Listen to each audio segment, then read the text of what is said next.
escuchar la defensa de tesis de licenciatura en Ciencia de Datos de Juli, cuyo título es Ajedrecini y Latentini, Autoencoders para interpretar el espacio latente de ajedrez.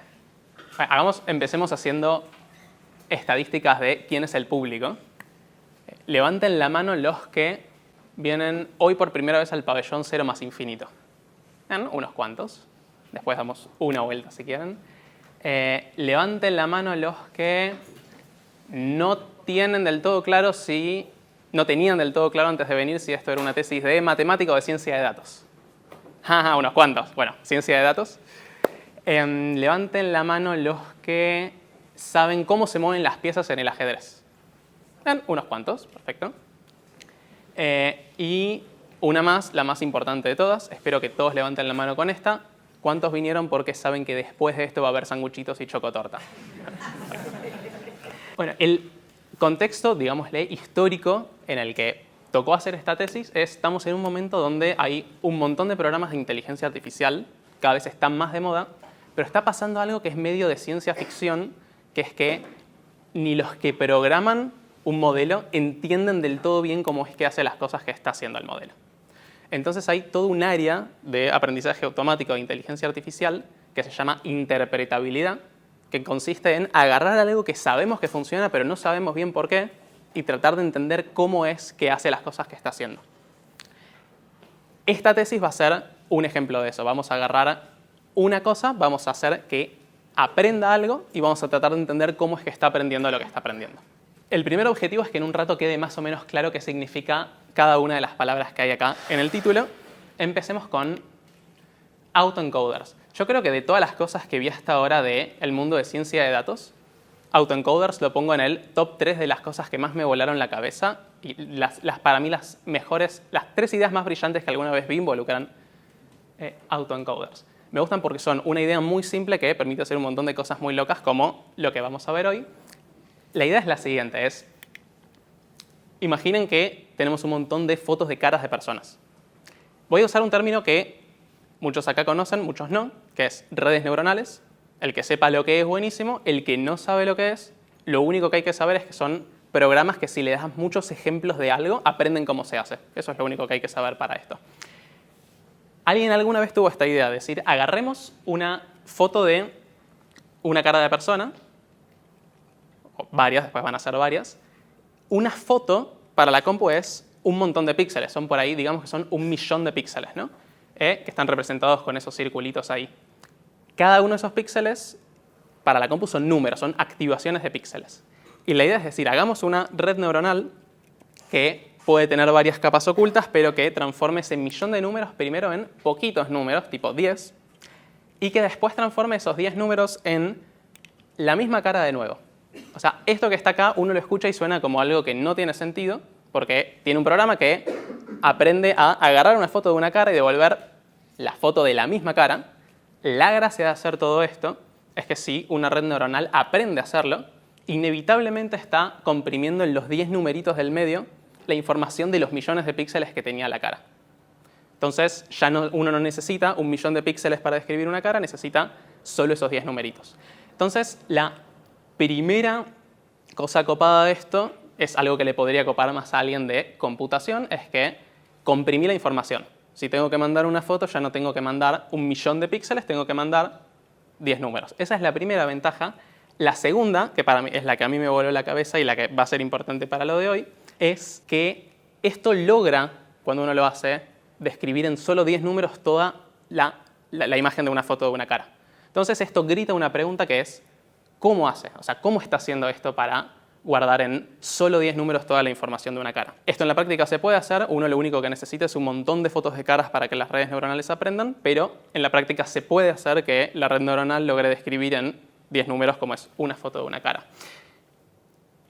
Esto, como los datos al principio tienen, un dato lo tengo que describir con 1 millón de números, cada dato vive en R a la 1 millón, y lo estoy comprimiendo a solo 10 números, entonces estoy metiendo fotos de caras en R a la 10, en este caso. O sea, en general es un método de reducción de dimensionalidad porque estoy transformando R mucho en R poco, y esto se puede hacer en la práctica, pero lo importante de esto es que uno cuando entrena estas cosas funcionan y logran comprimir los números. Acá agregué a la foto de la derecha, le agregué un rulito y un par de pequitas para mostrar lo que realmente pasa cuando uno hace esto, que es que la foto del final no termina siendo idéntica a la foto del principio, pero es bastante parecida y logra hacerla lo más parecida posible. Lo que está en el medio, el espacio ese R poco, que antes le puse R10, pero es el espacio chiquitito en el que estamos metiendo un montón de fotos, que se llama espacio latente.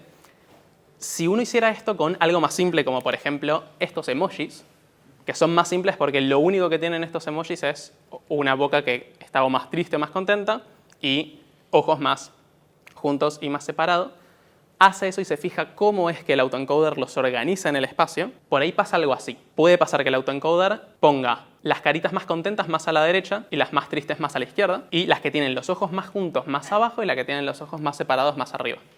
Pero uno cuando entrena un autoencoder no tiene ni idea de qué va a pasar. Uno tiene que ver lo que pasa en el espacio y tratar de entender cómo es que lo organizó. En este caso hay dos direcciones que son importantes en el espacio, que son moverme de izquierda a derecha porque cambia la emoción, digámosle, y moverme de arriba a abajo porque cambia la distancia de los ojos. Autoencoders y varios de estos métodos de reducción de dimensionalidad se pueden usar para un montón de cosas. Yo pongo el ejemplo de caras o de emojis porque me parece súper claro para entender más o menos qué es lo que hace.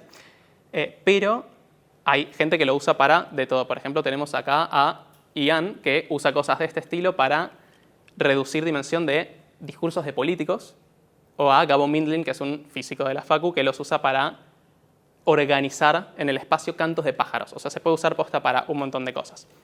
Nosotros con Juan Pablo, cuando empezamos la tesis, dijimos, bueno, entrenemos algún autoencoder con algo y juguemos a ver cómo es que aprende, o sea, hacer interpretabilidad. ¿A que no adivinan qué elegimos para entrenar al autoencoder? Dijimos, bueno, ¿qué pasa si entrenamos un autoencoder con posiciones de ajedrez? Porque cuando uno lo hace con emojis o con caras y te puede organizar a las caras según conceptos abstractos como sonrisa o distancia de ojos, o largo de pelo, color de piel, color de ojos, lo que sea, ¿qué concepto se encuentra cuando le damos ajedrez? Y dijimos, bueno, hagamos el experimento a ver qué pasa. Entonces, el objetivo de esta tesis es ese, es agarrar muchas posiciones de ajedrez, después vemos de dónde las sacamos, entrenar un autoencoder para que las organice en un espacio de no tantas dimensiones y tratar de entender cómo es que organiza a las posiciones con qué criterio.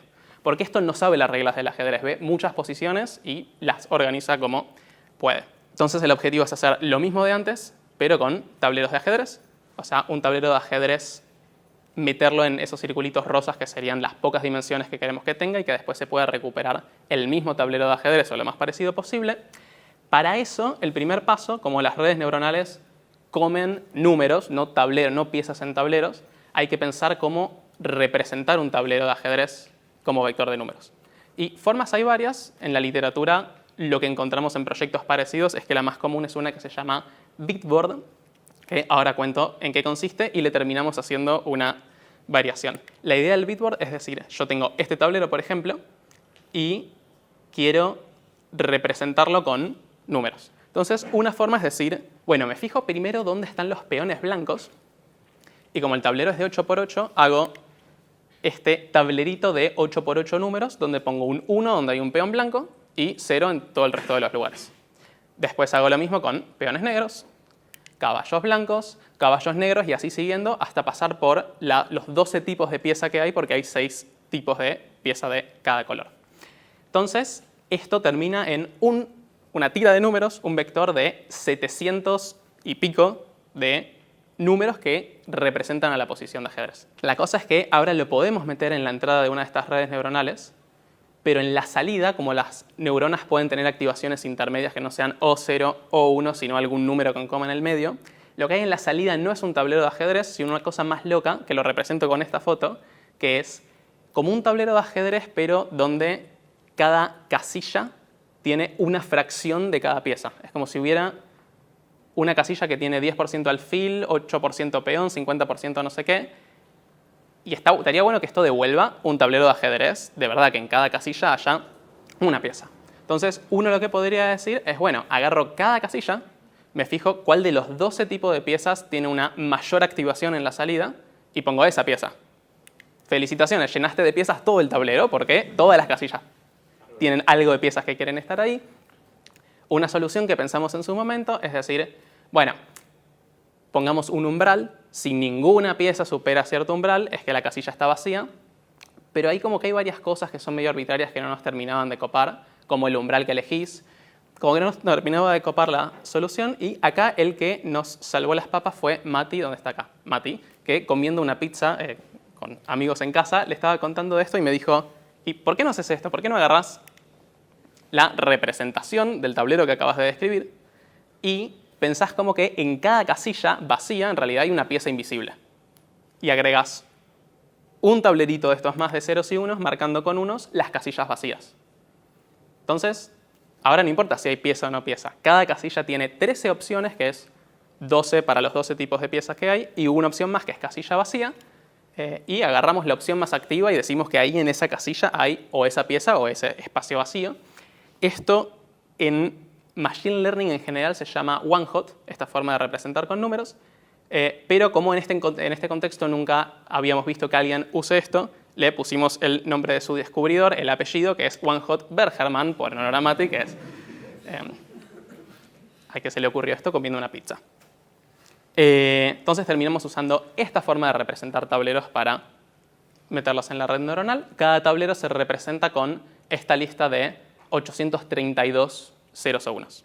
Acá está Ajedrezini Latentini y espero que ahora se entienda mejor el título de la tesis. Autoencoders es la herramienta esta que te organiza cosas en un espacio chico. Interpretar es tratar de entender cómo está hecho. Espacio latente es el espacio este que nos interesa y ajedrez es ajedrez. El primer ingrediente entonces para hacer esto es agarrar, así como necesitábamos muchas caras para el ejemplo de caras, necesitamos muchas posiciones de ajedrez para lo que queremos hacer. Lichess, que es la página donde muchos de los que estamos acá, seguramente yo incluido, jugamos al ajedrez. Y lo que tiene de bueno, es ajedrez en línea, lo que tiene de bueno es que es abierta y tiene los datos de todas las partidas que alguna vez se jugaron para que cualquiera se lo descargue y haga lo que quiera con eso. Uno se puede descargar cualquier mes, vienen por mes, nosotros nos descargamos mayo del 2019, que es un archivo que pesa 10 GB y tiene más de 35 millones de partidas que se hayan jugado en ese mes, en Lichess. Entonces, lo primero que dijimos es, bueno, pensemos si queremos hacer el espacio latente de posiciones de jugadores buenos o jugadores malos, porque es muy distinto, ¿no? O sea, un jugador que no juega muy bien está aprendiendo, juega de una forma, un jugador que tiene mucha experiencia juega de otra, y dijimos, bueno, quedémonos con los jugadores que ya son más o menos buenos, o bastante buenos, específicamente que tengan ELO de por lo menos 2100. El ELO es el sistema que usa el ajedrez para medir qué tan bueno es un jugador. Cuanto más ELO, mejor juega. El dato del ELO de los jugadores está en la base de datos junto con toda la partida de la información que tiene. Y hay gente que juega con 1 minuto en el reloj para toda la partida, o 2 minutos. Eso es tan poco que a veces se cuelgan las piezas y las dejan en cualquier lado y tampoco está bueno. Entonces vamos a usar partidas que tengan al principio del reloj por lo menos 3 minutos, 180 segundos. Cuando filtramos por esto y nos quedamos solo con las partidas de este estilo, pasamos de tener 35 millones de partidas a 500.000, medio millón de partidas, que puede sonar poco así en contexto, pero para lo que necesitamos hacer sobra. De hecho, terminamos usando muchas menos de las medio millón para que no tarde mucho en correr los programas que teníamos que correr. Y la última cosa que hay que decidir es si queremos analizar qué etapa del juego, ¿no? Porque no es lo mismo el ajedrez cuando las piezas recién se empiezan a mover, que cuando ya quedan muy poquitas piezas en el tablero. Lo que dijimos es, miremos posiciones que están en la movida 20 desde que empieza la partida, es decir, 10 movidas de cada uno, porque antes de eso es medio aburrido porque todas las posiciones son más o menos siempre las mismas. Mucho después de eso, por ahí es medio un caos el tablero donde ya casi cualquier cosa puede estar en un montón de lugares y dijimos, bueno, este por ahí es un buen punto para hacer el proyecto. Entonces, vamos a entrenar el autoencoder con esos datos. Partidas de jugadores buenos que no jugaron con demasiado poco tiempo en el reloj, o sea que tenían tiempo suficiente, y movida 20 de cada partida. Para entrenarlo lo que hicimos es agarramos 100.000 de estas posiciones, Había algunas que estaban repetidas porque cada tanto se alcanza la misma posición en más de una partida, filtramos esas, entonces posiciones no repetidas había como 90.000. De esas 90.000 hicimos lo que se hace siempre de separar alrededor de un 85% de los datos para que el autoencoder aprenda y un 15% de los datos para ver que también funciona, que son datos que nunca vio el autoencoder para que no aprenda específicamente a hacer las cosas en los datos que le damos para que aprenda, sino que generalice bien.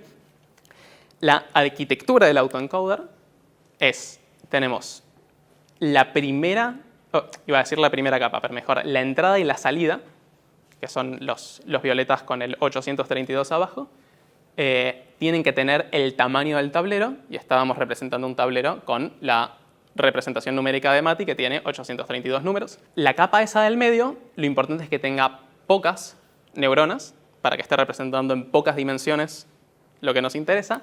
Terminamos eligiendo 20, probamos varias cosas. La razón por la que nos quedamos con 20 es que hay un trade-off, una sábana corta, entre si uno pone muy poquitas neuronas, no le alcanza a esto para describir una posición entera de ajedrez usando muy pocos números, se queda muy corto. Si usamos mucho más de 20, le estamos dando tanto que lo va a hacer perfecto, pero no está achicando nada, que es la gracia, meter a todo en un espacio chiquito. Entonces terminamos usando 20, que nos parecía un número más o menos razonable. Y para autoencoders vimos que es muy común que la arquitectura sea esto, que es un montón de capas. Cada capa tiene tantas neuronas como está indicando ahí el numerito, cada rectángulo es una capa. Cada capa está conectada, todas las neuronas de una capa están conectadas con todas las neuronas de la capa anterior, y la cantidad de neuronas en cada capa es siempre la mitad que la anterior. 832, 416 y así hasta llegar a la capita del medio, y después lo mismo, pero todo al revés. Cada una es el doble de la anterior hasta recuperar la dimensión. Entonces, más allá de todos los detalles técnicos de esto, lo importante conceptualmente que estamos haciendo acá es, tenemos una máquina que agarra posiciones de ajedrez, del tipo que dije antes, y las mete en un mapita, un espacio de 20 dimensiones. Y ahora el objetivo va a ser entender cómo es ese espacio de 20 dimensiones, cómo hace para organizar las partidas de ajedrez, ver si hay algún criterio. Para eso lo primero que usamos, porque 20 dimensiones es una cosa que yo no sé cómo imaginarme 20 dimensiones, yo puedo ver 3 dimensiones como mucho, o mostrar cosas en la pantalla que tienen 2 dimensiones, pero cuando uno tiene algo en muchas dimensiones, hay una técnica que es análisis de componentes principales, que la idea es esta, si uno tiene un montón de puntitos en 2 dimensiones, pónganle que cada uno de estos puntitos es un tablero de ajedrez, acá como que esa nube de puntos tiene una forma donde hay una dirección donde se mueven mucho y una segunda dirección donde se mueven pero un poco menos. Análisis de componentes principales lo que hace es eso, encontrarte las direcciones más importantes en un sentido matemático, que la idea es esta, ¿no? Hay una dirección que importa mucho y otra que no tanto. Si esto lo inclino un poquito queda así. Entonces la idea es hacer esto en nuestro espacio latente de tableros y ver si hay algunas direcciones importantes en este sentido y otras que no sean tan importantes. Cuando hacemos eso tenemos este gráfico que nos muestra qué tan importante es cada componente. La primera, que tiene el 1 abajo, es más grande que las demás porque es más importante, porque ahí los puntos que representan tableros están más distribuidos. En la segunda un poquito menos, en la tercera así en adelante cada vez menos, ¿no? Y ahora el gran objetivo es ver, como algunas son más importantes que otras, miremos, no sé, las primeras 2 o 3 a ver si tienen algún significado concreto en el mundo del ajedrez. O sea, así como al principio en el dibujito de emojis había una dirección que era sonrisa y otra que era distancia de ojos, acá, ¿qué son estas direcciones? Eso es lo que queremos responder. Entonces, ahora sí, les presento al espacio latente de posiciones de ajedrez. Pero me falta una cosa que voy a decir de esto. Este espacio tiene 20 dimensiones, pero una forma de visualizarlo que se usa en ciencia de datos es decir, bueno, puedo proyectar todos los puntos de ese espacio a un plano. Entonces estoy viendo como una sombra en 2 dimensiones y muestro ese plano porque tiene 2 dimensiones y es fácil de visualizar. ¿A qué plano de los muchos planos que hay en el espacio voy a proyectar? Y al que tiene las 2 direcciones que me interesan. Entonces puedo mostrar todo en un plano aunque viva en un espacio más grande. Cuando uno hace eso tiene esto. Acá estoy mostrando un plano en el que proyecté todas las posiciones de ajedrez del espacio latente. Moverme de izquierda a derecha hace que eso es la primera dirección más importante, por eso ahí los puntos se mueven un poco más. Y moverme de arriba a abajo es la segunda dirección más importante, las otras 18 ahora no las estoy mostrando. Pero esto es una nube de puntos con forma de gomón que no tiene ningún significado aparente. Entonces, lo que hay que hacer ahora para entender cómo organizó esto a las posiciones en el espacio es jugar al quién es quién, o sea, hacerle preguntas a estos puntos de tu posición es así o tu posición es asá y pintar a los puntos según propiedades que cumplan las posiciones. Entonces, pónganle que viene alguien y dice, yo creo que la manera en la que esto está organizando posiciones en el espacio tiene que ver con dónde están los caballos blancos. Bueno, está bien, preguntémosles a estas posiciones. ¿Tenés un caballo blanco en la casilla F3? Rojo es sí, gris es no. Y están todas mezcladas. O sea, los rojos y los grises no están separados en dos zonas del espacio. Entonces, como están todos mezclados, esto parecería indicar así visualmente que la primera dirección y la segunda dirección de este espacio no tienen nada que ver con dónde está si hay o no un caballo en F3. Nosotros con Juan Pablo ya habíamos jugado antes con otros programas y veníamos sospechando por dónde iba la cosa. O sea, uno a esto le puede seguir haciendo preguntas hasta encontrar algo que más o menos separe bien a los puntos. Teníamos razones para pensar que lo importante acá podía tener que ver con el enroque. Para el que no sepa las reglas de ajedrez, el enroque es esta regla que dice que si tenés el rey y la torre, que son las dos piezas de abajo, como están en la figura de la izquierda, podés cruzarlos, bueno, no cambiarlos de lugar, pero hacer que se crucen y ponerlos como están a la derecha. Es muy común en ajedrez hacer eso, casi todas las partidas lo hacen. Es buena estrategia porque estás protegiendo tu rey, pero eso, lo único que hay que saber es que enroque es una jugada de ajedrez y es muy común que los jugadores se enroquen en algún momento. Entonces, yo puedo preguntarle los puntos ya no por un caballo, sino preguntarles, por ejemplo, ¿tu rey negro está enrocado o no está enrocado? Enroque corto, que es el que estoy mostrando acá. Y cuando hacemos eso, ahora sí me pongo de pie y les presento el significado de la dirección más importante del espacio latente de posiciones de ajedrez. Se separa perfecto. O sea, el autoencoder está aprendiendo, por alguna razón, que es buena idea poner todas las posiciones donde el rey negro está enrocado, enroque corto, de un lado del espacio y del otro todas las que no. Y cuando hacemos lo mismo con enroque blanco, en vez de negro, también tenemos algo bastante parecido, algo un poco más flashero, pero sigue siendo esa dirección, la dirección izquierda-derecha, la que determina si una posición tiene o no tiene enroque blanco. Entonces, si tuviera que dar en una palabra la respuesta a la pregunta inicial de cuál es la dirección más importante de este espacio, o qué significa, mejor dicho, parecería que esa respuesta podría ser enroques. Lo más importante de estas fotos no es que sean uno de los resultados más importantes de la tesis, sino que sean la decoración de la chocotorta que nos vamos a comer en un ratito. Entonces lo que hicimos acá es decir, bueno, encontramos cuál parece ser el significado de la dirección más importante del espacio. Veamos si podemos decir algo de por lo menos las primeras tres direcciones, a ver qué significan. Agarremos otro concepto de ajedrez, por ejemplo, el control del centro. En general, en ajedrez los jugadores quieren poner piezas en el centro del tablero. Y agarremos, por ejemplo, ese peón negro que está marcado ahí en el rectángulo. A esta altura de la partida es muy común que el peón esté en una de estas tres casillas. Entonces, bueno, veamos dónde caen las posiciones que tienen a el peón en cada lugar. Entonces, si le preguntamos a los puntos, ¿dónde tenés al peón negro de la columna E? No es tan lindo como antes, por ahí hay un poquito de colores en una zona y otros en otra, pero están bastante mezclados. O sea, estas dos direcciones no parecen tener mucho que ver con dónde está ese peón, pero recuerden que estos son dos direcciones de 18 direcciones importantes que había. Yo puedo graficar en vez de la primera y la segunda, la primera y la tercera, por ejemplo. Y si hacemos eso, ahora se separan bastante bien en colores.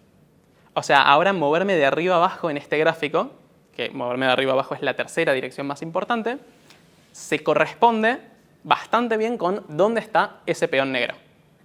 Y cuando nos pusimos a jugar con esto, con otros peones centrales, que son los peones más importantes en algún sentido en ajedrez, nos pasaba sistemáticamente algo así, que la primera, segunda y tercera componentes parecen describirte muy bien dónde están los peones centrales. Entonces, lo importante de este gráfico no es que está encontrando la posición de un peón, sino que no nos quedemos con hambre porque somos un montón y había que hacer otra chocotorta. Pero hasta acá lo que estamos viendo son cosas bastante concretas, ¿no? La posición de o el rey o el peón. Sería bueno ver si esto entiende cosas un poco más abstractas. Entonces vamos a ver qué pasa con aperturas. Las aperturas, para el que no conoce ajedrez, son secuencias de movidas que son comunes al principio de la partida. Por ejemplo, si una partida empieza con estas dos movidas que son comunes, se dice que la apertura es una siciliana. Una partida que empieza con una siciliana, después puede pasar cualquier cosa en el tablero, hay un montón de movidas posibles, pero si empieza así se llama siciliana. Lo mismo si empieza con estas 5 movidas se llama una Ruy López o española. La base de datos de Lichess tiene la información de qué apertura se jugó en cada partida. Entonces nosotros podemos agarrar y hacer un mapita con colorcitos como el de antes, pintando las posiciones, no según dónde está una pieza como un peón o un rey, sino esto que es un poquito más abstracto, que es de qué apertura proviene la posición que estamos viendo. Y cuando hacemos eso, el gráfico es un poco más caótico, pero hay algunas zonas con colores muy bien definidos. Por ejemplo, abajo a la derecha están bastante bien acumuladas ahí los puntitos azules que se corresponden con posiciones de partidas que provienen de sicilianas, o ese grupito de puntos rojos que son las Ruy López o españolas.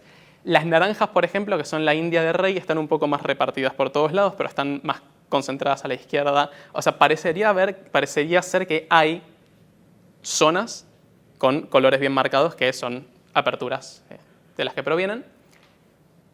Entonces, esto como no quedaron tan mezclados estos puntos y hay zonas, es como que esto está entendiendo el ajedrez de alguna forma más abstracta que dónde tengo un peón o dónde tengo el rey. Está entendiendo cómo esta posición es sicilianosa o españolesa, ¿no? Pero para ver que esto posta está entendiendo de alguna forma abstracta el ajedrez y no está simplemente recordando la posición de todas las piezas, pues si recuerda la posición de todas las piezas de alguna manera no es muy interesante. Uno no redujo nada. Uno tiene una máquina de acordarse todo de memoria. La gracia es ver cómo esto extrae conceptos. Hicimos algo que tiene un paralelo con un experimento de psicología que se hizo hace varias décadas. Para esto quiero hacer un juego que me gusta, que es, vamos a hacer lo siguiente. Yo les voy a mostrar una foto que tiene caracteres durante 3 segundos nada más, y el objetivo de ustedes es acordarse tantos caracteres como puedan en orden. ¿Se entiende? Vamos, 3 segundos, Liz. 2, ya. ¿Cuántos se acordaron, más o menos? ¿Alguien se acordó todos? Ni ahí. O sea, no hay chance de que en 3 segundos uno pueda acordarse todo eso. Segundo nivel, se las hago un poco más fácil. Misma consigna. ¿Están listos? Liz. 2, ya.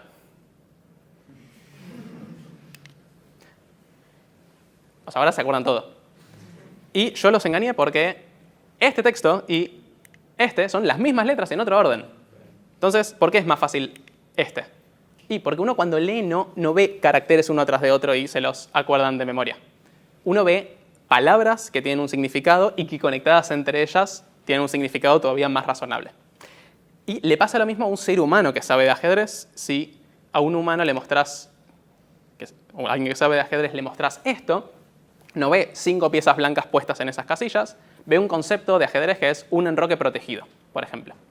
Entonces, el experimento de psicología que se hizo hace varias décadas es lo que acabamos de hacer con letras, pero con posiciones de ajedrez. Agarran a un montón de personas que saben de ajedrez, les dicen, te vamos a mostrar una posición de ajedrez por pocos segundos, acordate todo lo que puedas, y se las pueden acordar las personas que saben de ajedrez porque ven conceptos, pero cuando les muestran tableros no de ajedrez, sino de ajedrez, pero en posiciones imposibles, por ejemplo, posiciones que tienen un montón de reyes, más de 2, que eso nunca puede pasar en ajedrez, ahí no se acuerdan. Le pasa lo mismo que a nosotros con las letras en desorden.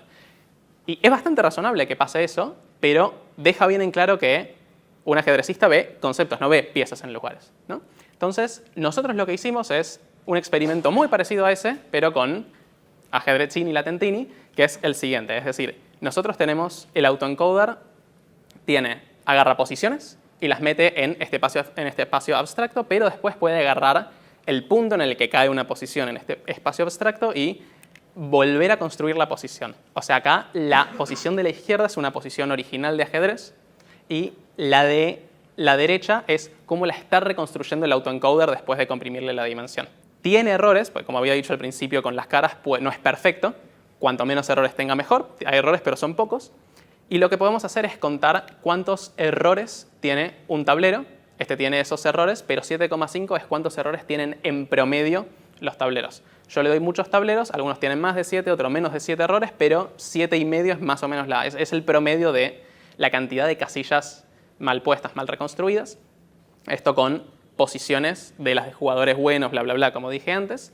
Pero cuando hacemos esto con posiciones de jugadores principiantes que se dejan piezas sin cuidar y se las cuelgan, tienen estructuras de peones feas. Me gusta cómo lo dijo Juan Pablo, estas son posiciones que le dan alergia. Cuando le damos este tipo de posiciones al autoencoder y vemos cuántas casillas pone mal en promedio, ya no hay 7, hay 11 en promedio.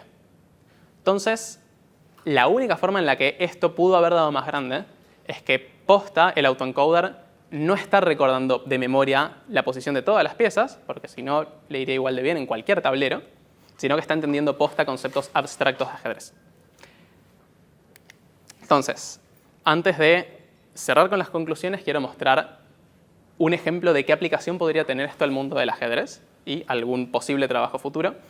Esta es una partida que jugamos con mi primo Teo hace un tiempo, y uno cuando llega a una posición así de ajedrez, si uno quisiera analizarla y decir, bueno, veamos qué jugaron otras personas que llegaron a esta misma posición, en general no se puede porque es muy raro llegar a una posición que alguien ya llegó alguna vez. O sea, en general todas las partidas son bastante únicas y no se repiten. Pero si yo quiero estudiar esta posición y ver qué hicieron personas que hayan llegado a posiciones parecidas, una forma de encontrar posiciones parecidas, que parecido es un concepto abstracto, es meto esta posición, la codifico en el espacio latente, me fijo qué posición de las que conoce el autoencoder cae lo más cerca posible de esta y me fijo cuál es. Y si hago esto con esta posición, me dio esta otra posición. O sea, la de la izquierda es la que yo jugué con Teo, la de la derecha es la más parecida que encontró el autoencoder que haya jugado alguien en Lichess durante ese mes. Y si ven las posiciones, son parecidas pero en un sentido muy abstracto. Tal vez como dos personas o algo así dirían que son parecidas. Porque no es que son parecidas en el sentido de que están todas las piezas en el mismo lugar o algo así, sino en un sentido más abstracto. Por ejemplo, marco acá con rojo los enroques. En la de la izquierda, que es la que jugamos con Teo, las negras ya estaban enrocadas. Y en la de la derecha, que supuestamente es la más parecida, ni siquiera están enrocadas. Pero cualquiera que sepa ajedrez y ve la posición esa de la derecha, ahí ve un enroque aunque no haya.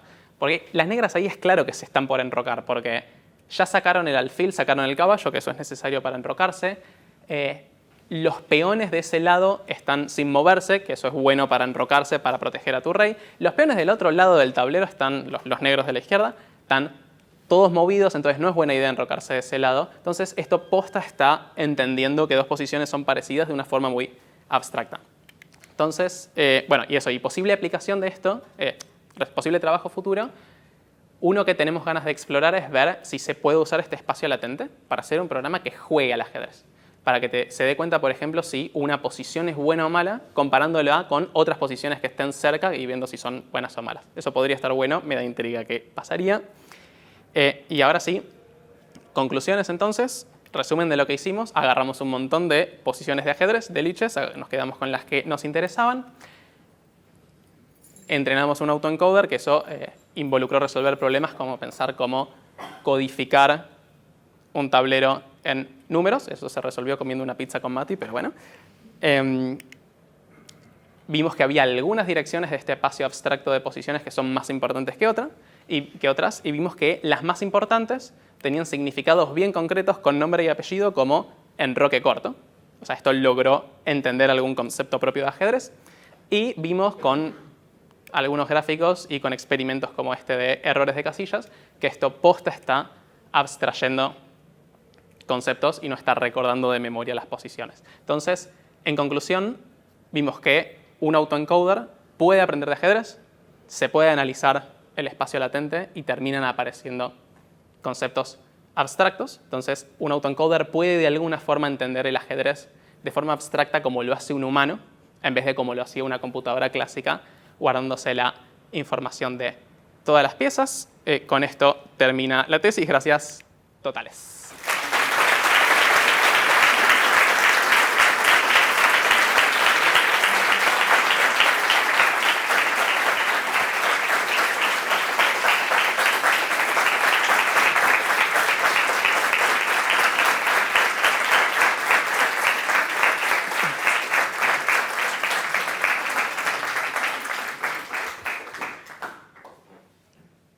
¿Cómo sigue?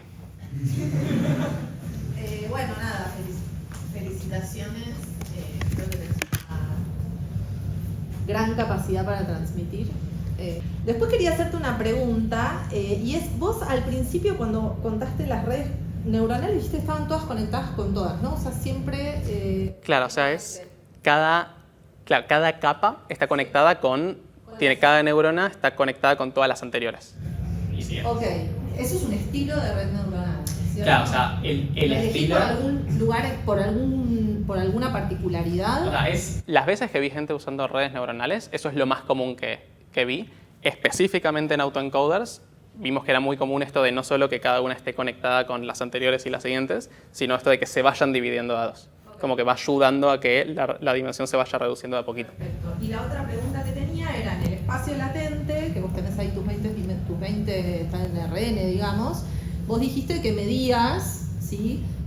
A la última parte, las más parecidas, ¿no? Bueno, ¿cómo medís eso? ¿Con qué métrica? ¿Con la métrica de RN, la norma 2, digamos? Las más parecidas, o sea, cuando digo esto de agarro la posición más cercana, concreta, creo que eso estaba hecho con la norma 2. Sí, o sea, es R20 de toda la vida, puedo medir distancias euclidianas, tengo 2 puntos, claro, sí. Yo sospecho que si lo haces con otra, por ejemplo, no sé, la Manhattan o alguna de esas, sospecho que va a dar más o menos parecido. No, o sea, sí. O sea, pues estar cerca en una, en el fondo es parecido a estar cerca en la otra, o por lo menos a gran escala, no sé, habría que probar. Bueno, si pones un umbral por ahí, una constante que te... ¿no? Si vos pones un umbral de cercanía, digo, hay una constante que tiene que ver con la dimensión que te va a aparecer sí o sí, por ahí te cambia un poco, ¿no? ¿Umbral de cercanía cómo? Digo, si vos querés armar una bola, no es lo mismo una bola con una norma que la otra, digamos, claro. Por ahí algo se escapa, digamos, es obvio que están todas controladas, pero bueno, ahí, en ese sentido venía mi pregunta. Claro. Sí, bueno. Agarramos la más cercana con la distancia que... Bueno, súper felicitaciones, yo no tengo más preguntas. Pablo. Bueno, Juli, te felicito. Te conocí en un encuentro previo y ya le dimos varias vueltas a este tema. También cosas que a mí se me habían ocurrido de cómo fue el proceso, las conversé con Juan Pablo y también ahí las evacué. Algunas reflexiones. Qué fuerte saber que en el siglo XXI seguimos exprimiendo el ajedrez que nos antecedió a todos nosotros, y nos iremos y seguirán habiendo desafíos, ¿no? Luego, esto ya en lo personal, enganchándome en lo que nombraste de tu amigo que te destrabó la idea de la codificación, ¿él estudia acá en esta facultad? No, hoy vino por primera vez. Ah, bueno, pero entonces hay que reclutarlo, porque en cualquier oficina, alguien que venga y en un ambiente informal te saca el problema adelante, ¿viste? Vale mucho.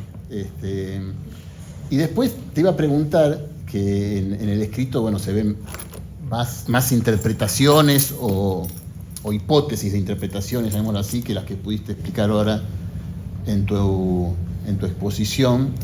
Te quería preguntar si te quedó alguna que vos hubieras querido que te dé, que frente a las principales componentes te hubiera quedado separada, ya que conocés del ajedrez y conocés de los conceptos abstractos, ¿cuál te hubiera gustado que no quedó reflejada? Porque no dio, porque tampoco hay que decir claro, que... O sea, ¿qué me hubiese gustado que sean las componentes que no vimos? Claro. Bueno, yo me acuerdo que veníamos pensando antes de empezar todo esto, que especular qué podía llegar a pasar. Estábamos pensando que, no sé, por ahí, si uno tuviera que adivinar, podría haber una dirección que sea, no sé, si es una posición abierta o cerrada, ¿no? Más trabada o menos trabada, esa es una cosa que podría pasar. Habíamos pensado también, no en enroque específicamente, pero en cosas más abstractas, como si el enroque está o no está protegido. Esas son cosas que podrían haber pasado. Pero desde marzo, que le estoy contando a todo el mundo lo que estoy haciendo, hay una pregunta que creo que es la más frecuente entre la gente a la que le conté esto, que es qué pasa si pintas a los puntitos según qué tan bien está cada jugador en esa posición. O sea, agarrar a uno de los modelos de Stockfish o alguno de los que te puntúan posiciones y ver si hay alguna región que sean posiciones buenas y otras que no. Porque sí estaría buenísimo, pues estás detectando que estás encontrando qué posiciones son buenas y qué no y puedes hacer un programa que juegue, ¿no? Yo sospecho que no va a haber una dirección tan clara que signifique eso, pero está para probarlo. Yo vi el extracto que diste de lo que sería un registro de estos 100.000. Me pareció que ahí, bueno, hay metainformación de la partida, pero aunque el Lichess te lo probé, me parece que no te estás dejando o no te estás dejando bajar esas marcas de los blunders, por ejemplo, o cuando haces una gran jugada, digamos. Dejando bajar. Claro, cuando haces la descarga del archivo de la partida, sí, creo del TGN. Sí, creo que el 6% era que tienen. Pocas, hay que bajar mucho hasta encontrar. Mirá vos, claro. Ahora, de última podrías procesar vos, te va a llevar mucho tiempo. Y también. Claro. Igual hay una base de 400.000 arriba de 2200 de Elo buenas, o sea, con los puntajes de Elo cada movida que se podría usar. Perfecto. Sí. Bueno, también hago mención de todos estos que estuvieron en la semana, para el que tuvo la oportunidad de ver más de una, qué bien que presentan, ¿no? La verdad que Sí. La verdad que sí. no digamos el trasfondo, yo creo que las ensayan, muchos las ensayan porque la verdad que las dan mejores que las clases. Y está bien. Eso habla de la responsabilidad. Claro, que claro, amerita claro. una- Creo que esta es la vez número 8 que doy esto. En el día. No, en el día 4. Claro. A mí me parece que la ocasión lo amerita. La verdad que todos se súper ensayaron las presentaciones, así que felicitaciones. No sé si alguien quiere decir algo. Juan Pablo. Ahí. Sí, yo tengo una duda. O sea, si bien está buenísimo la idea esta de poner poner la pieza esta fantasma, digamos, ¿no? Para cuando está vacío. Entiendo que igual después cuando mandás a tu respuesta, no necesariamente te da un tablero válido, ¿no? Bueno, buenísima pregunta. Total, o sea, acá no hay nada que garantice que el tablero que hay a la salida sea un tablero válido. O sea, podría pasar que haya 3 casillas distintas que digan yo creo que tengo un rey blanco. Y no puede, hay un solo rey blanco. Entonces, si eso llega a pasar, tenés un tablero que no es válido. De hecho, eso, jugando con posiciones y puntitos y todo eso, cada tanto aparece algo así. De hecho, medio que uno lo puede forzar porque uno dice, bueno, si me paro en este punto, el rey está en tal casilla. Si me voy moviendo por el espacio, de repente cuando llego acá, el rey ahora está en otra casilla. Bueno, en el medio, en el intercambio, tenés un punto donde tenés, por un segundito tenés dos reyes o ninguno. Pero cuando uno ve las posiciones que aparecen, uno no ve eso y dice, che, esto tiene muchos errores de ese estilo. O sea, lo único que garantiza que el autoencoder no la cague en ese sentido es que tiene experiencia de haber visto miles y miles de posiciones donde eso no pasa. Por eso aprende a... ¿Sabes, te acordás la tasa más o menos de cuántos te daban posibles? No la medimos. No sé si es fácil de medir porque requiere, supongo, de un programa que agarre una posición y te diga si es posible o no en ajedrez. Y no sé si es fácil hacer eso, ¿no? Porque a veces es obvio porque tenés 2 reyes y eso no se puede, pero a veces la razón por la que es imposible es que tenés demasiados peones en la misma columna y... O sea, no sé, pero Quedan movidas, ¿no? ¿Cómo? El límite de 20 movidas no podés llegar con alguna pieza. por ejemplo, Eso es A ver. lo más útil. Claro. se puede hacer una versión más sencilla de eso, que es mirar qué fracción de las veces hay más reyes de las que debería o algo así, pero está buena la pregunta para ver. Pero digamos, algunas posiciones las podrías eliminar. No sé, hay un peón en la primera fila. No va. Bueno, de hecho, eso es algo que me llama la atención. Desde el principio hasta ahora jamás vi un error de ese tipo, de que ponga un peón... ¿Cómo? Claro, eso como que lo aprendió rápido, digamos. Yo quería hacer una preguntita. El tema de vos cuando como input usás eso del big board, pero me da la sensación que si uno realmente quisiera comprimir la información, a eso hace todo lo contrario, lo expande brutalmente, ¿no? O sea, como que a lo mejor esa representación es buena para la red neuronal, supongo, ¿no? Pero uno podría decir, bueno, yo realmente lo que quiero decir es en cada casilla qué pieza hay, por ejemplo, le paso 64 numeritos de, no sé, de 3 bytes y con eso te digo. Claro. La primera parte del proyecto fue esencialmente eso, fue investigar qué formas hay de representar un tablero como vector de números. Hay algunas que son eso, que son, claro, elijo necesito 64 números, uno para decir qué hay en cada casilla, pero tienen otros problemas. Por ejemplo, si yo hago una es decir, bueno, agarro cada casilla y digo, me armo un código tipo 1 es peón, 2 es caballo, 3 es rey, si querés negativo es que es negro y 0 es que está vacía. El problema es que ahí es medio arbitrario, o sea, le estás dando relaciones entre las cosas que no necesariamente hay. O sea, le estás diciendo en algún sentido que tal pieza es tantas veces otra, en algún sentido, y medio que va a tener que aprender el autoencoder a mano a desarmar eso. No la probamos, para ahí funciona bien, no sé, pero no nos copaba por eso, ¿no? Después también hay muchas codificaciones, pero todas tenían algo que no nos cerraba. Esto lo vimos y fue como, sí, es esto lo que... Esta no hay nada que no nos cierre. Otra idea que se me ocurrió, la digo así en voz alta, puede ser cualquiera, ¿no? Pero hay como una simetría medio obvia en el espacio de tableros posibles, que es que vos podrías intercambiar las piezas negras con la... Les pedí que lo cuente y no lo contó. Bueno, Y ya los matemáticos somos especialistas en buscar simetrías. De hecho, eso lo hicimos en la tesis. O sea, el ajedrez en las reglas es simétrico, salvo por quién empieza, es completamente simétrico en cómo empieza, qué movidas puede hacer cada uno y todo eso. Entonces, una pregunta que nos gustó es decir, bueno, si yo te doy un tablero de ajedrez, pero en vez de blancas y negras te las pinto las piezas de amarillas y de rosas. O sea, para que no sepas cuál es cuál de los jugadores. Y te borro los números del tablero para que no sepas cuál es cuál de los lados. ¿Podés mirarlo y saber cuál es cuál? O sea, ¿es simétrica la forma de jugar del blanco y del negro al ajedrez o no? Porque podría ser que sí o que porque uno empieza y otro no tanto. Entonces, el experimento que hicimos es agarrar un montón de posiciones, codificarlas y decodificarlas como hicimos al principio y ver cuál es la cantidad de casillas mal puesta en promedio, que es el 7,5 que puse antes, y después agarrar todas las posiciones esas y dar la vuelta verticalmente cambiando el color de los jugadores, o sea, hacer como la dual, digámosle, la que es igual pero en espejo, y hacer lo mismo, y lo que pasa es que con esas el autoencoder reconstruye un poquitito peor. Entonces, como hay alguna diferencia entre las dos, es que se está dando cuenta, o sea, no es que puedes saber si es de uno o del otro, pero puedes saber con probabilidad mayor a un medio. Entonces, la respuesta es, tenemos evidencia de que el ajedrez en ese sentido no es simétrico. Y eso por ahí se puede explicar con que hay aperturas conocidas, que el blanco la juega de una forma y el negro de otra, y ahí ya tenés diferencia, ¿no? No, es razonable. No sé. Cuando hablas de interpretabilidad, o sea, vos como que hiciste la pregunta de, bueno, ¿qué posiciones tenían cierto enfoque? ¿Qué posiciones tenían las aperturas y más? Pero se podría hacer al revés, como que, una pregunta medio abierta, pero que el de la red te diga qué es lo que pensó para ciertas cosas. No sé cómo, estaría buenísimo. O sea, vos decís que vos no tengas que adivinar conceptos hasta pegarle, sino... Claro, porque vos estás poniendo tu mapa mental de conocimiento. Sí. A la red, pero por ahí la red tiene información que por ahí vos no sabés.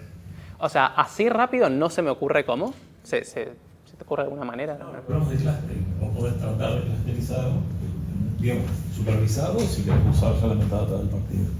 Y si no, con alguna tipo diviscanio o lo que sea, a ver si encuentras cluster en el espacio latente solo. Y después tratar de entender qué son. Pero igual creo que eso funciona en general, digamos, como método. O sea, ahí el que tiene que entender que es cada clúster igual es uno con su interpretación, ¿no? Mirá, sí, pero ya sabes que existe un clúster de cierta forma. Claro, como un intermedio. Claro. Sí. Y ahora te preguntas qué hizo ahí. Aquí nomás, como para aclarar, cuando se habla de interpretabilidad, siempre es el cruce entre lo que hizo la ingeniería matemática computacional y lo que uno trae como pensamiento, digamos.